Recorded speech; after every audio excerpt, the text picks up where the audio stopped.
आज एक new subject अपन start करने वाले हैं, रीजनिंग। तो किसी भी सब्जेक्ट को पहले स्टडी करने से पहले उस सब्जेक्ट के बारे में कुछ इंपॉर्टेंट चीज़ें जानना ज़रूरी होता है। अगर वो सारी की सारी चीज़ें अगर अपन जान लेते हैं तो सब्जेक्ट पढ़ना कुछ हद तक अपने लिए आसान हो जाता है। तो रीजनिंग क्या है? बेसिकली ऐसा कोई सब्जेक्ट नहीं है जिसको अपने को याद करना है, कोई फॉर्मूला रटना है या कोई टॉपिक्स की ट्रिक होती है कि इस हिसाब से अपने को क्वेश्चन सोल्व करने हैं।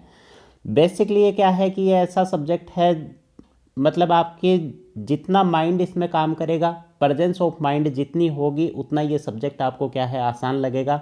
इसके क्वेश्चन सोल्व करने में भी आपको मज़ा आएगा।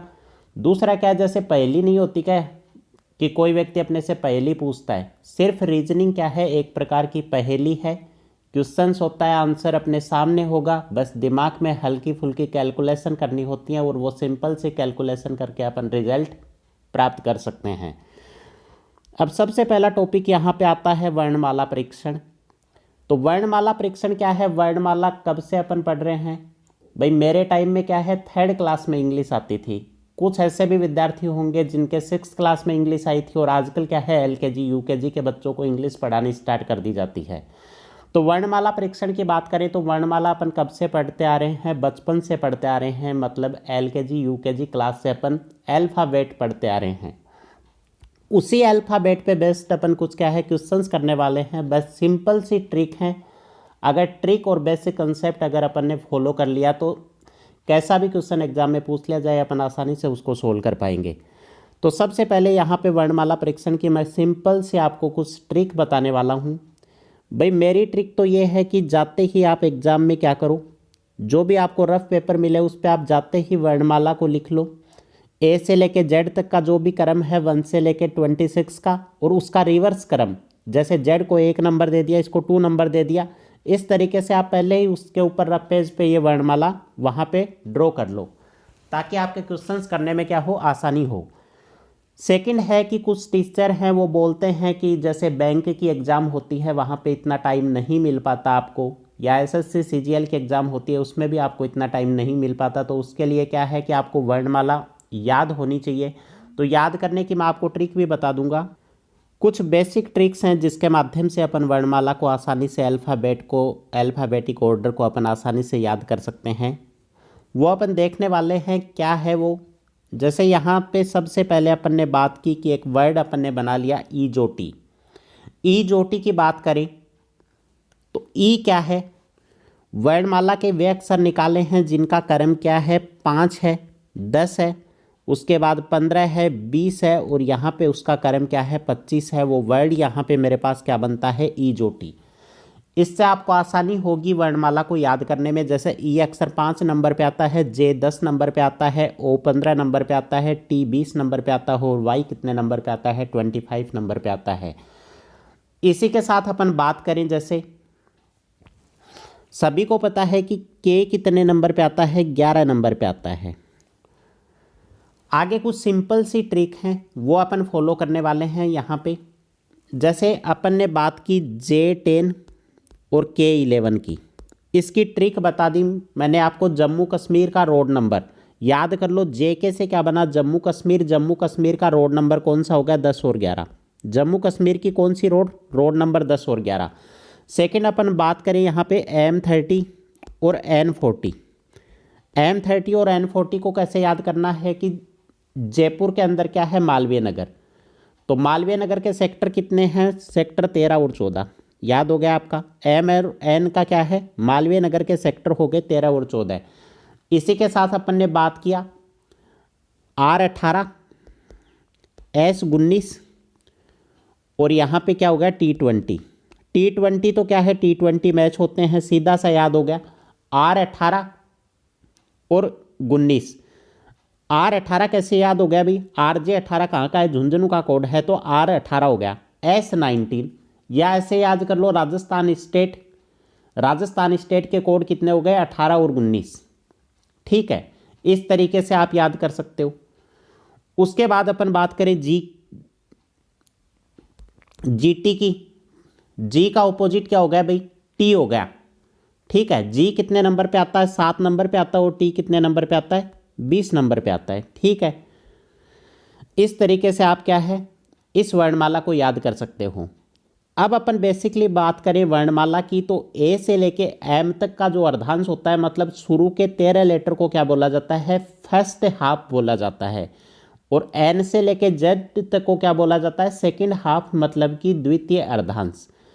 अब देखें अपन यहाँ पे सामान्यतः अपना दाईं अंग्रेजी वर्णमाला का दायां होता है तथा अपना बायां अंग्रेजी वर्णमाला का बायां होता है। किस तरीके से मैं आपको बता देता हूँ।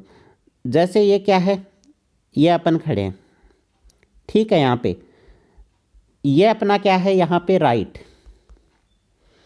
और ये है अपना लेफ्ट। यही बात करने वाले हैं अपन। सबसे पहले अपन बात करें, मैं इसको बोल देता हूँ राइट क्या हो गया, दायां भाग, और लेफ्ट क्या हो गया, बायां भाग। सबसे पहले अपन बात करें दाएं भाग की, तो दायां भाग कौन सा हो गया, जो अपना दायां है वो ही क्या होगा, अल्फाबेट का क्या होगा, दायां भाग होगा। अगर दाएं भाग की बात करें तो दायां भाग कौन सा हो गया, जैसे ए से जेड तक अपनी अल्फाबेट होती है, तो इसका बायां भाग कौन सा हुआ, ए तो हुआ इसका बायां भाग, और दायां भाग इसका कौन सा हुआ, जेड। अगर ये बोले कि बाईं ओर से, तो बाईं ओर से मतलब कौन सा हो गया, बाईं ओर से मतलब बाईं तरफ से कौन सी तरफ चलना है अपने को, राइट हैंड साइड की तरफ चलना है, दाईं तरफ चलना है। तो अंग्रेजी वर्णमाला को अपने को कहाँ से स्टार्ट करना है, ए की साइड से स्टार्ट करना है और जेड की साइड जाना है। इसका मतलब ये हुआ। अगर दाईं ओर से इसने बात की है तो दाईं ओर से का मतलब क्या हो गया, दाएं से बाएं की ओर। मतलब अपन कहाँ से चलेंगे, दाएं से बाएं की ओर, मतलब जेड से चलना प्रारंभ करेंगे और कहाँ पे आएंगे अपन, ए के पास चल के आएंगे, ठीक है। उसके बाद अपना अगला कंसेप्ट क्या है, अंग्रेजी वर्णमाला में किसी अक्षर की स्थिति के सापेक्ष किसी अन्य वर्ण की स्थिति पता करना। तो ये क्या है कि जैसे यदि प्रारंभ में किसी अक्षर की स्थिति बाईं, प्रारंभ में किसी अक्षर की स्थिति क्या है, बाईं है, और उसके सापेक्ष अक्षर की स्थिति क्या है, दाईं है, तो हम दोनों स्थितियों को क्या कर देते हैं, जोड़ देते हैं। इस पे बेस अपन क्वेश्चन करने वाले हैं, तब अपने को ये समझ में आएगा। आप अभी इतना याद रखो कि यहाँ पे क्या है, बायां है, और यहाँ पे क्या है, दायां है। दोनों स्थितियाँ क्या हैं, अलग अलग हैं। एक बाईं स्थिति है, एक दाईं स्थिति है। तो ऐसे केस में क्या कर देते हैं, लेफ्ट प्लस राइट कर देते हैं। इसी प्रकार यदि प्रारंभिक स्थिति यहाँ पे क्या है, दाईं है, और यहाँ पे क्या है, फिर बाईं है, तो यहाँ पे भी क्या है, दायां बायां हुआ है, यहाँ बायां दायां। जब दायां या बाएं का यूज हुआ हो या बायां या दाएं का यूज हुआ हो, उस केस में अपन क्या करते हैं, लेफ्ट प्लस राइट या राइट प्लस लेफ्ट करते हैं। नेक्स्ट बात करें, यदि प्रारंभ में किसी अक्षर की स्थिति बाईं है, यहाँ पे अक्षर की स्थिति क्या है, बाईं, तथा उसके सापेक्ष अक्षर की स्थिति भी क्या है, बाईं है। मतलब यहाँ पे भी बाएं का प्रयोग हुआ है और यहाँ पे भी किसका प्रयोग हुआ है, बाएं का प्रयोग हुआ है। मतलब कि दोनों क्या हैं, सेम हैं। और दोनों जहाँ पे सेम हैं वहाँ पे क्या कर दिया इसने, लेफ्ट को लेफ्ट में से माइनस कर दिया। ऐसे ही यहाँ पे स्थिति दाईं है और यहाँ पे स्थिति क्या है, दाईं है। दोनों स्थिति क्या है, सेम है। तो सेम के केस में क्या कर दिया, राइट में से राइट को माइनस कर दिया। अब मैं एक लाइन में बोलूँ, उस लाइन को आप ध्यान से सुनना। अगर अक्षर की स्थिति एक लाइन में क्या है, अगर डिफरेंट हैं तो दोनों को क्या करना है, प्लस करना है। और अक्षर की स्थिति सेम है तो दोनों को अपने को क्या करना है, माइनस करना है, चाहे दाईं स्थिति की बात हो चाहे बाईं स्थिति की बात हो। अब इस पे बेस्ड अपन क्वेश्चंस देखने वाले हैं। सबसे पहला प्रश्न है मेरी, अंग्रेजी वर्णमाला में बाएं से 19वें अक्षर। सबसे पहले अपन ने अल्फ़ाबेट यहाँ पे ड्रॉ की है। अपना जो बेसिक कंसेप्ट है उससे अपन करेंगे, फिर अपन ट्रिक फॉलो करेंगे, ठीक है। यहाँ पे क्या बोल रहा है, अंग्रेजी वर्णमाला के बाएं से 19वां अक्षर और दाएं से 7वां अक्षर। सबसे पहले आप मेरे को बताओ इस अल्फ़ाबेट का राइट हैंड कौन सा है और लेफ्ट हैंड साइड कौन सा है। मैंने आपको बताया था कि जो मेरा राइट हैंड है, मतलब ये मैं हूँ, इधर मेरा ये राइट है, ये मेरा क्या है, लेफ्ट है। तो इस अल्फ़ाबेट का भी ये क्या हो गया, ये वाला भाग इसका क्या हो गया, राइट हो गया। मतलब कि ये वाला भाग इसका क्या हो गया, दायां भाग है, और इधर वाला भाग इसका क्या है, बायां भाग है। अब इसने क्या बोला है, अंग्रेजी वर्णमाला में बाएं से 19वें अक्षर, बाएं से 19वां अक्षर। तो बाएं से 19वां अक्षर, बाएं से चलना अपन प्रारंभ करेंगे किस साइड, दाईं साइड, क्योंकि बाएं से इसने बात की है। तो यहाँ से 19वां अक्षर कौन सा हुआ भाई, यहाँ से 19वां अक्षर हो गया मेरा एस। बाएं से 19वां अक्षर कौन सा हुआ, एस हुआ। तो बाएं से 19वें अक्षर के दाएं अब इस एस की बात करते हैं। मैं मान लेता हूं कि इस एस वाली पोजीशन पे खड़ा हूं, ठीक है, मैं यहां पे खड़ा हूं 19 नंबर पे। अब इसके किसकी बात की है, दाएं। इसका दायां कौन सा होगा, इसका दायां यही तो होगा। इसके दाएं सातवां अक्षर कौन सा है भाई, इसके दाएं सातवां अक्षर कौन सा होगा, 1 2 3 4 5 6 और 7। 7 नंबर पे क्या आ रहा है यहाँ से, जेड। तो इस प्रश्न का सही उत्तर क्या होने वाला है, जेड। अब बात करेंगे अपनी ट्रिक की। अपनी ट्रिक क्या बोलती है कि मैंने आपको बताया था कि किसी अक्षर की स्थिति बाईं और उसके सापेक्ष अक्षर की स्थिति क्या है, दाईं है। यही है इस प्रश्न में। अंग्रेजी वर्णमाला में बाएं से यहां पे स्थिति क्या है, बाईं। यहां पे स्थिति है मेरी बाईं और यहां पे स्थिति क्या है, दाईं। मतलब बायां और दायां क्या है, सेम नहीं है, दोनों अलग अलग हैं। तो इन दोनों को क्या करना है, यहाँ पे 19 और 7 को क्या करना है, प्लस करना है, क्योंकि दोनों की स्थिति क्या है, अलग अलग है। तो 19 प्लस 7 को प्लस किया तो कितना उत्तर बन के आया भाई, 26। और यहाँ पे 26वां जो अक्षर है वही इस प्रश्न का क्या होगा, उत्तर होगा जेड। तो 1 मिनट में अपन ने इस प्रश्न को क्या कर लिया, सोल्व कर लिया। सेकंड प्रश्न की बात करें। अंग्रेजी वर्णमाला में दाएं से 18वें अक्षर के बाएं 7वां अक्षर कौन सा है। सबसे पहले अपन शॉर्ट ट्रिक से करेंगे इस प्रश्न को, फिर लॉन्ग वाले मेथड से करेंगे। सबसे पहले यहाँ पे देखो, यहाँ पे वर्ड क्या आया है, दायां, इसको पकड़ लिया। आगे क्या आया है, इस अक्षर के सापेक्ष इसकी स्थिति क्या है, बाईं है। तो एक साइड तो आया दायां, दूसरी साइड क्या आया, बायां। दायां और बायां दोनों चीज़ें क्या हैं, अलग अलग हैं। और अलग अलग के केस में अपन क्या करेंगे, ये तो हो गया अपना राइट और ये हो गया अपना लेफ्ट। दोनों को क्या करना है, अपने को प्लस करना है, राइट और लेफ्ट को दोनों को प्लस करो। 18 में 7 जोड़े तो कितना आया, 18 में अगर अपने 7 ऐड किया तो अपना उत्तर आता है 25। तो 25 नंबर पे जो यहाँ पे है यही क्या होगा, इसका उत्तर होगा। तो इसका उत्तर यहाँ पे क्या हुआ, वाई हुआ।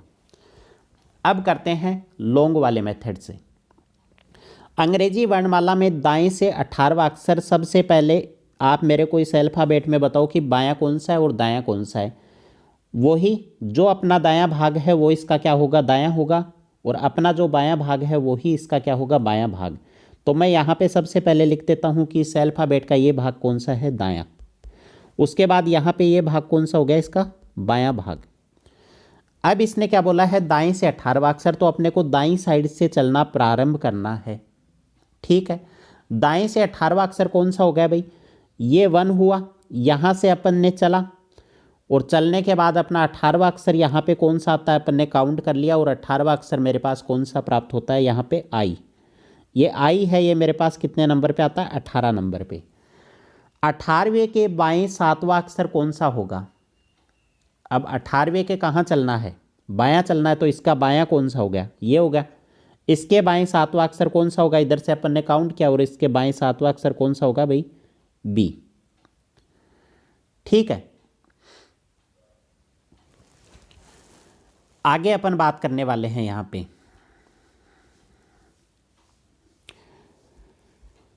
नेक्स्ट प्रश्न। देखो भाई, अंग्रेजी वर्णमाला में बाएं से 15वें अक्षर के बाएं 10वां अक्षर कौन सा होगा। सिंपल सी ट्रिक फॉलो करनी है। यहाँ पे दिया है बायां और यहाँ भी दिया है बायां, दोनों साइड क्या है, बायां और बायां, मतलब कि सेम वाली कंडीशन है। सेम वाली कंडीशन के अंदर अपने को क्या करना है, माइनस करना है। तो 15 में से 10 को अपन ने माइनस किया तो कितना बचा, 5 बचा, ठीक है। अब 5 अपने को किस साइड से काउंट करना है, बाईं साइड से, क्योंकि यहाँ पे क्या है, बायां। तो बाईं साइड से अपने को काउंट करना है। यहाँ से बाईं साइड से अपन ने 5 नंबर पे क्या आता है अपना, ई। तो इस प्रश्न का उत्तर क्या हो जाएगा, ई हो जाएगा, ठीक है। नेक्स्ट बात करें अपन,